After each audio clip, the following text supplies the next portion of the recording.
can hear that still small voice deep inside. Web of life, may this thread I weave, strength and commitment to all I believe. Vision be my guide as I seek my way.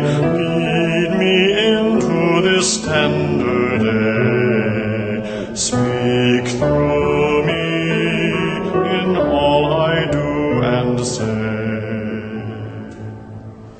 Seeds of both meek and strong are scattered in air. Dignity shines undimmed by bigotry's glare. Web of life, may this thread I weave help me bear witness to all I believe. Justice be my guide as I seek my way. Lead me into this tender day. Speak through me in all I do and say. Fortune and famine ride the swift winds of chance. Sorrow and pleasure seem united in dance. Web of life, may this thread I weave mingle compassion with all I believe. Mercy be my guide as I seek my way. Lead me to this tender day. Speak through me in all I do and say.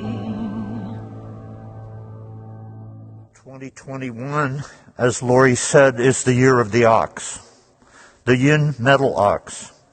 Ox years are 1937, 1949, 1961, 1973, 1985, 2009, and 2021. Some famous people born in the year of the ox include Barack Obama, Vincent van Gogh, Walt Disney, Malala, B.B. King, Malcolm X, Louis Armstrong, Princess Diana, and Lori's brother. Our reading this morning is the story explaining the ox's position in the Chinese zodiac. The story begins a long time ago when the Jade Emperor decided he wanted 12 animals to be his guards and to be symbols of a 12-year cycle. He invited all the animals to race to see which 12 could first cross the gate of heaven would be included in that order in this group of 12. The day came, and the ox, knowing he was slow, left early. So did the competitive rat. The rat was first in the race until he came to a river that he could not cross. He sat at its bank, waiting and thinking and trying to figure a way to ford it when the ox came along. As the ox entered the river, the rat jumped into the ox's ear. It's not clear if he asked permission. And he was carried across. Apparently enjoying the company, he stayed there as they made the rest of their journey. Finally, when they arrived at the gate, and just as they were about to enter, however, the rat jumped out of the ox's ear and claimed first place. And so, the first year in the cycle of years was named for the rat, and the second for the ox.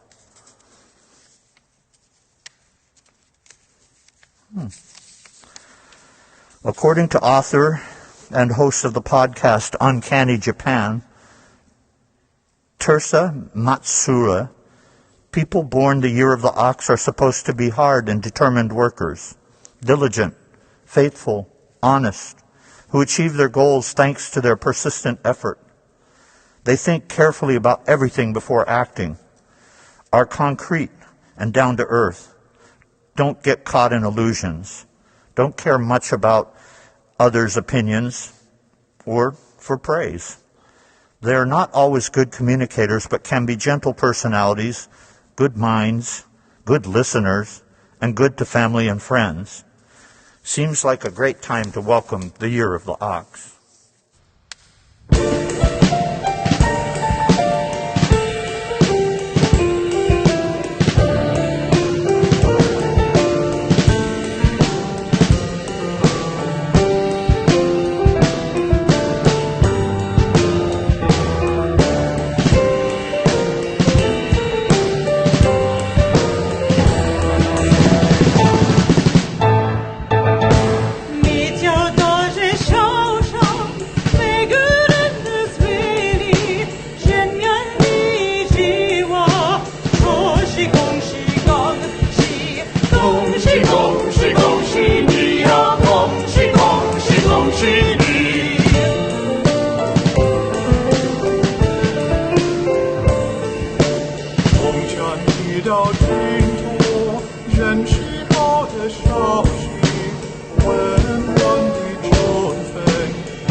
As Lori Lai pointed out in her reflection, and I think I've got this right, the sort of Chinese rotation, the 60-year cycle of 12 lunar years, each represented by an animal and also by 5 elements, wood, fire, earth, metal, and water, has landed us in that cycle in 2021 and starting this Friday with the year of the yin metal ox. Good. This is the year, the moment, these last few days where we are completing the year of the rat, a year whose force was the fast, hard, active yang, while the element was water, which is known for changing all the time. The ox's earthly branch, though, is associated with yin, which is slow and soft and passive. In China, the ox is known as an animal of strength. It's vital, of course, in traditional agrarian life, and understandably, it's associated with harvests and fertility. In Feng Shui, the ox is considered auspicious. It has the reputation of being able to grant wishes. Apparently, the ox is the most common animal featured in Korean proverbs. And across Japan and Korea and China, the ox of the zodiac is not associated, as we might imagine, with some kind of doltish plodding. No, but with this gorgeous set of virtues, like diligence and gratitude and loyalty. It's seen as altruistic, doing its best to serve humankind. One Korean proverb says, "It is a bad plowman that quarrels with his ox," which is to say, what kind of person finds themselves in a quarrel with the kind, loyal, altruistic ox? Lori's brother is one representation, as you heard, of a person born in the year of the ox. In a novel that I read this winter, called How Much of These Hills is Gold, the author, C. Pam Zhang, who sets the novel, by the way, in California during the gold rush years, or maybe just at the tail end, she also has a character that, for me, reflects the virtues of the ox as I read about them. It's the father in the story, Ba, as his daughters call him. This character who silently, stoically works to provide for his family, enduring hardship, but also we find out later, and I don't think I'm spoiling anything, holding the hard secrets of the family to himself to protect his loved ones who can only ever see part of what his loyalty and discipline and love requires of him in order to serve them. I believe in family, Tinhua, Lucy girl, he says. Your family comes first. You stick by them. You can't betray your family. Isn't it lovely to read about the ox and people who embody its virtues? What's also true about the ox is that in Buddhism, the ox is often taken to represent the Buddha nature. That is to say, it's taken to represent the fundamental nature that is of or in all of us that's capable of achieving enlightenment. When I read that, I remembered a book that I had bought years ago called Riding the Ox Home. Its subtitle is Stages on the Path to Enlightenment, and it was written by John Dado Lurie. Lurie, a Jersey boy by birth, a photographer and an author of over 20 books, was also one of the 12 Dharma successors to the Zen master Taizen Mazumi. Lurie became the abbot of the Zen Mountain Monastery in Tremper, New York, and he was the founder of the Mountain and Rivers Order of monks and nuns. He died in 2009.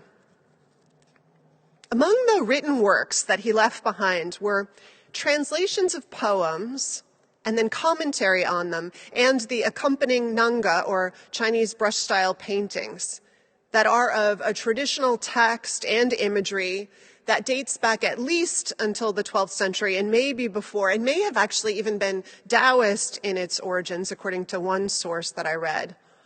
The poems and the paintings, 10 of them by the 12th century, they use the ox herder as a metaphor for the spiritual journey and its stages. Versions of these paintings I read are often in display in Zen temples in Japan and China and the Korean peninsula.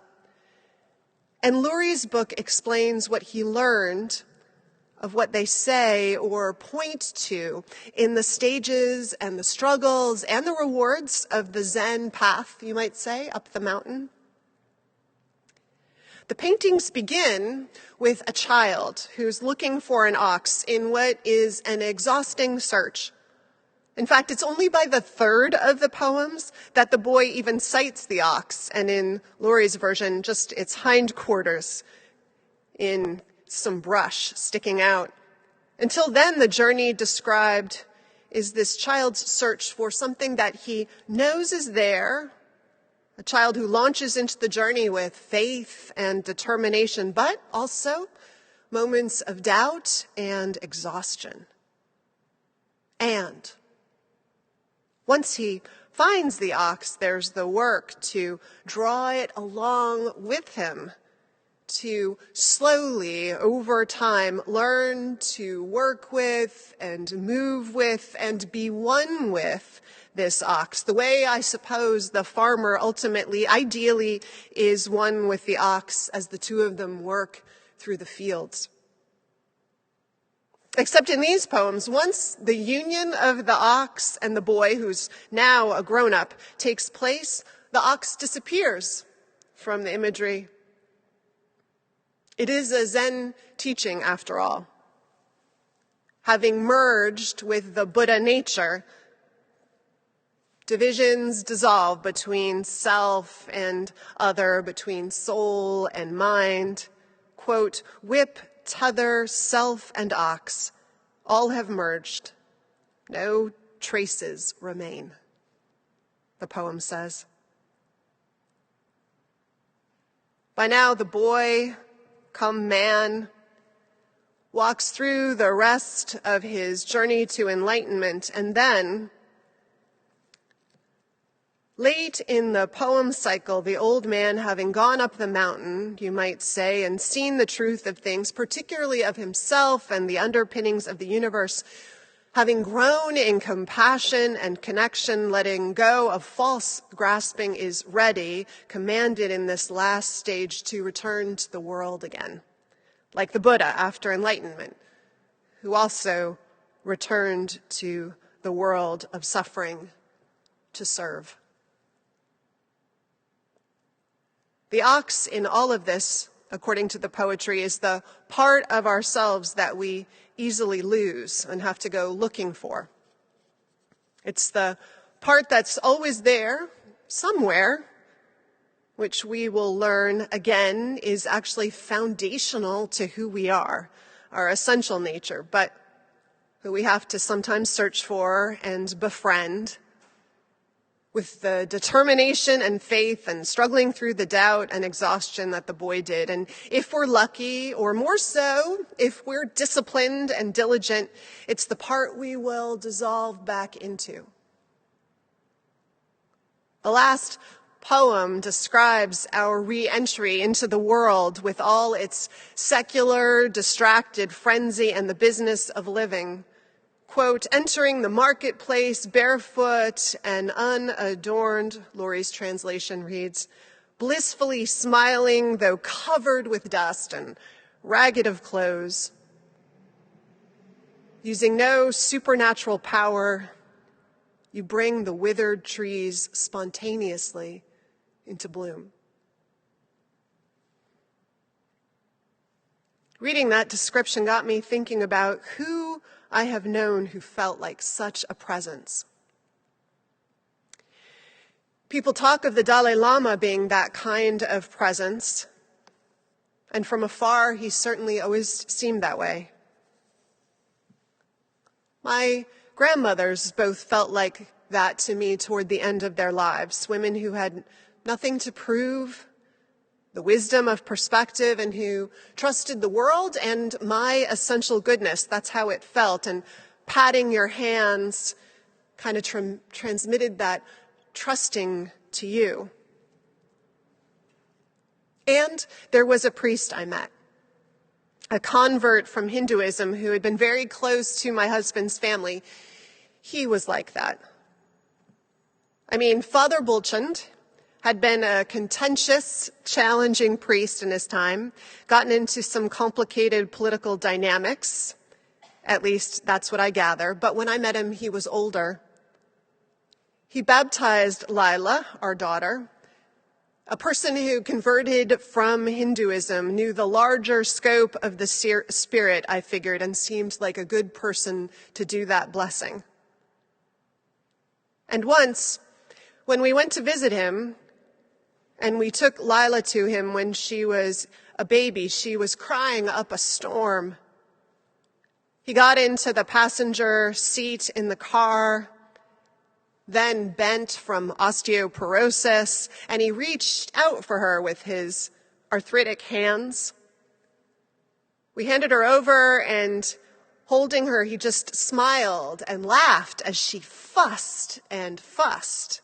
And we felt badly, but he, chuckling, just started to play around, tapping on the car window and holding her gaze with his huge smile and his bright eyes, and she quieted down completely.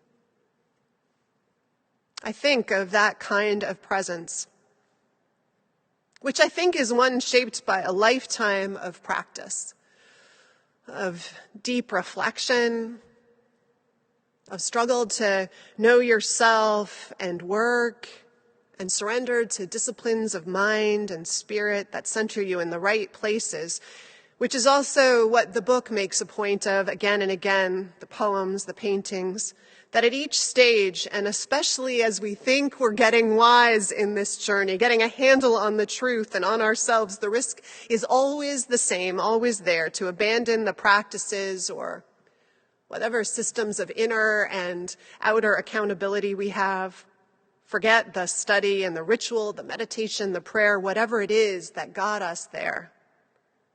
At each stage, that's the risk. And to remind ourselves that, like the ox, the virtue is to be steady and disciplined and stay the course. I don't know about you, but I am ready for the year of the ox. I am done with reality TV superficiality and the cult of personality and frivolous made-up drama and concerns about ratings.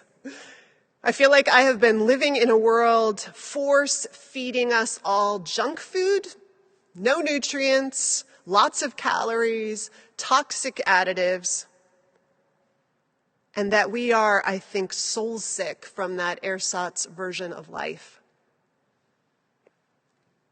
I am sick, too, of life before pandemic, the one that Zhuangzi, a Taoist philosopher of the 4th century BCE, said that we can sometimes live life, he said, like a galloping horse, that nothing can stop, running over things, sweating and laboring until the end with not even enough time to look around and delight, let alone plan and choose and have thoughtful intention in our days. By contrast, doesn't the ox sound appealing? A year of the ox. Laurie, the abbot, points out the ordinariness that the ox represents. But it's more like the extraordinariness that's in the ordinary, don't you think? It reminds me of words that we often share at memorial services, words written by Emerson. Words about what makes a life a success, where Emerson says this, that what that successful life is to laugh often and love much, to win and hold the respect of intelligent persons and the affections of little children, to earn the approbation of honest critics and to endure without flinching the betrayal of false friends. To appreciate beauty, always, whether in the earth's creations or man's handiwork, to have sought for and found the best in others, and to have given it oneself. To leave the world better than one found it, whether by a healthy child, a garden patch, a cheery letter, or a redeemed social condition. To have played with enthusiasm, laughed with exuberance, sung with exultation, to go down to dust and dreams knowing that the world is a bit better and that even a single life breathes easier because we have lived well. That is to have succeeded.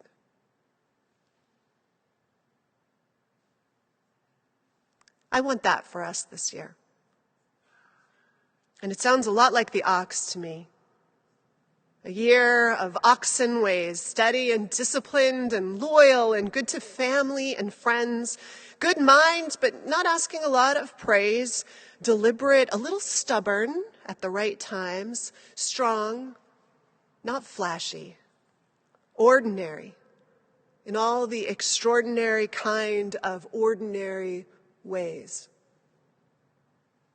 So may we, all of us, like the child in the ancient poems, seek and find the ox in the world, in ourselves, lose ourselves and merge with it. May we find a way this year to Enter the marketplace of life naked of pretense, like that old man at the end of the poem cycle, covered in dust, that common film of earth and life, blissfully smiling, that beatific smile, who with no extraordinary ability, like all we know who bring this presence into the world, brings withered trees spontaneously into bloom. Because we need this.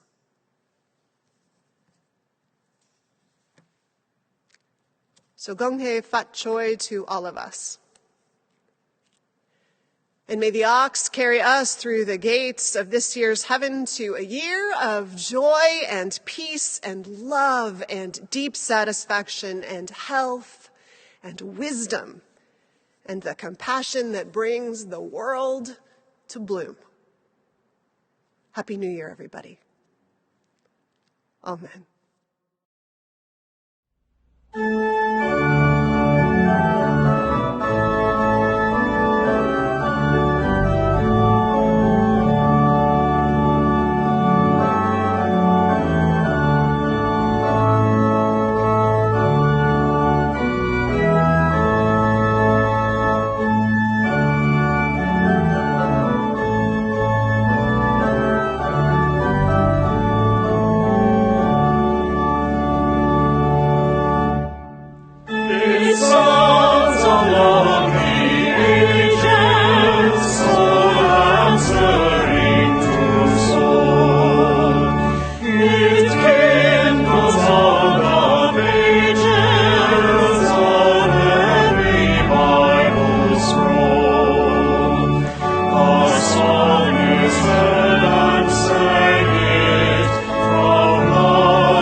Comings and our goings, may the light of love shine upon us.